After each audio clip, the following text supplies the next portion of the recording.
And wheel horse, wheel horse, wheel horse. Springfield. What? Yeah, baby. Hey folks, Doc here. I haven't had a lot of wrenching time lately because I've been doing some trading. And my trading's been involving wrenching, so I guess I've had wrenching time. It's just not for building purposes. I've traded away a couple of machines and I had to do a bunch of work on them. Well, one of them specifically, to accomplish these trades. But enough about all that crap. Let me show you what I got with some detail.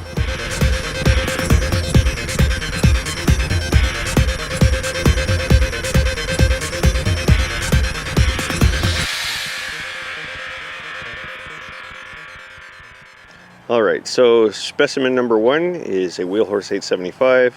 Can't remember the year. We'll look it up again on tractordata.com. Handy site, handy site. This one here is hydrostatic. There is no engine in it.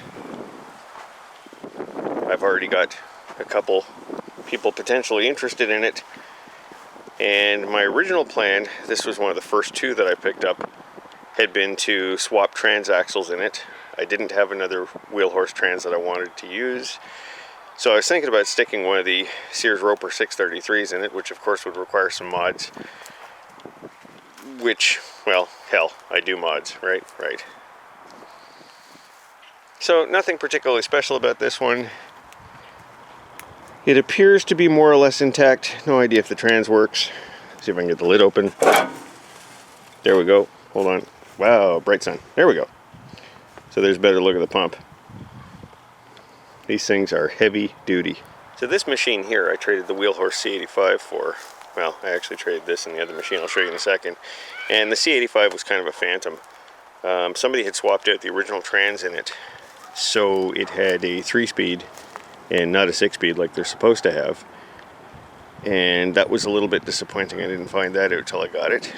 Somebody had reassembled the trans wrong and the shifter was locked in 2 gears simultaneously, so the rear end was locked up completely. Took apart the trans, figured out the issue, put it back together. That was good. When I received it, I was told it had a 13-horse Honda in it. It turned out to be just a Chinese clone. And just between that and a few other key factors, it didn't interest me any. I thought it was ugly as hell. So I got rid of it. I had to put a bunch of work into it to trade it off, which I did. Got it all running and driving, everything hooked up and functioning as it should, and out the door it went. This sweet looking machine right here is a 1962 Springfield 36. They only made them for a couple of years. And right now I have very little info on it. It did have a vertical shaft engine and some sort of twisted belt setup, although I have not seen the original setup yet. And it's got a Peerless 1200 transaxle. So it's pretty heavy for what it is. It's actually well built. It's a very small garden tractor. It's about the size of a lawn tractor, but it's a garden tractor. And I like the brake setup on this. As you can see, it's got external band brakes at the ends of both axle housings. I believe they were linked to the same pedal. That being said, I don't know for certain, and you could do independent brake steering with this really easily. It's a very neat machine.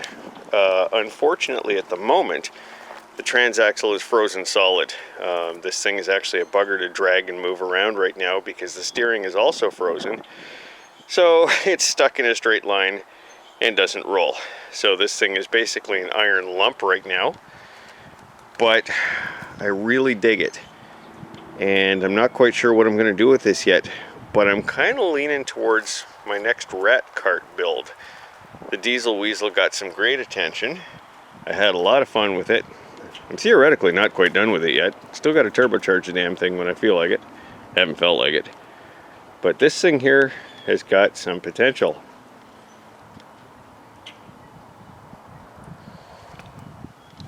So this was the other half of what I received for that Wheelhorse.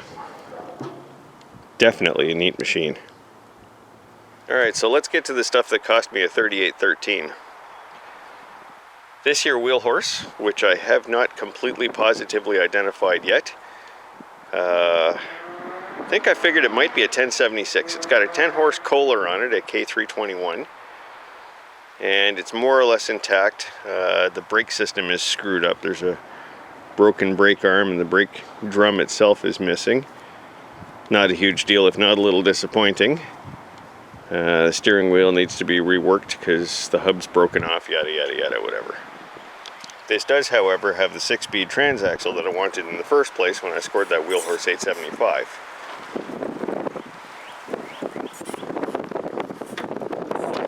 Three-speed shifter right here, and that's the range selector. So that's good, we like that. Let's get a look at that Kohler. Big ol' iron lump. It does roll over, it does have compression, it currently does not have spark. My first place to check will be the points, because that is typical. Look at that old regulator, eh? Cool. Starter generator.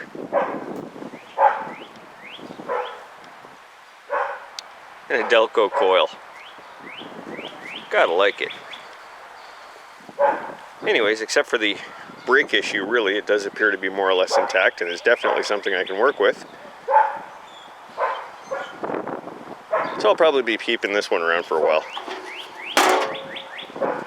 Now this little gem here is without a shadow of a doubt the star of our show. This one here is pretty much the reason I was willing to cough up one of those Hondas. Let's just take a look at this thing. This is, from what I can tell, a 1964 Wheelhorse 654. It's pretty small. It has a 6-horse Tecumseh HH60 under the hood. It does roll over by hand, but the starter is pooched. This too has sat outside rusting for a very long time. There's a lot of rust all over it. And a lot of the controls, like the clutch, is rusted up solid. It's not going anywhere. And you know, I put power right to the starter and not a damn thing happened. So it needs a lot of love. You can see the tires are rather badly butchered. The seat rusted out completely and fell off at some point in its life.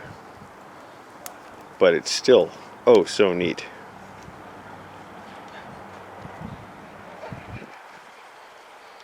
No idea if the T-handle on the shifter was stock, but it's kind of cool. 3-speed unidrive trans. It is manual.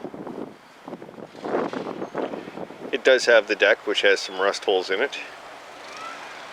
Like, is that not cool, or what? Man, that's a neat piece. The transmission does appear to shift. Like I said, the engine rolls over by hand. It does feel like it's got some compression, but the starter's pooched. At some point or another, I'll probably fire some starting fluid in there and have nothing happen when I put a rope on it, because I expect the points are dead as a doornail at the moment. I really am having a hard time deciding what I'm going to do with this thing. Restoration, yard art, rat cart. I don't know. Alright, so let's have a look at this lineup once again.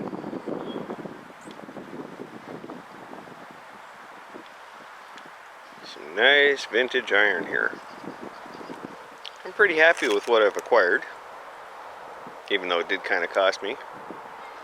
But hey, vintage iron. I don't know if you dig this old iron as much as I do, but I do. So I'm going to get a little bit of input from you guys, because I'm kind of undecided. So use the comment section below the video here to let me know what you think I should do with some of this stuff. Like I said, between the Springfield and this old Wheelhorse here, I'm not sure. I think one of them is going to be my next rat rod cart thing. But I can't really decide. It almost seems a shame to bust up this vintage Wheelhorse, but damn, it's pretty sweet. I don't know. Anyways, in the meantime, thanks for taking this little tour of my recent acquisitions with me. If any of you have some information to offer on some of these older machines, that would be fantastic. Obviously, I'm Googling my guts out in the meantime. Thanks for watching and sharing and subscribing to Sprocket's Garage on YouTube. And until next time, take care of yourself.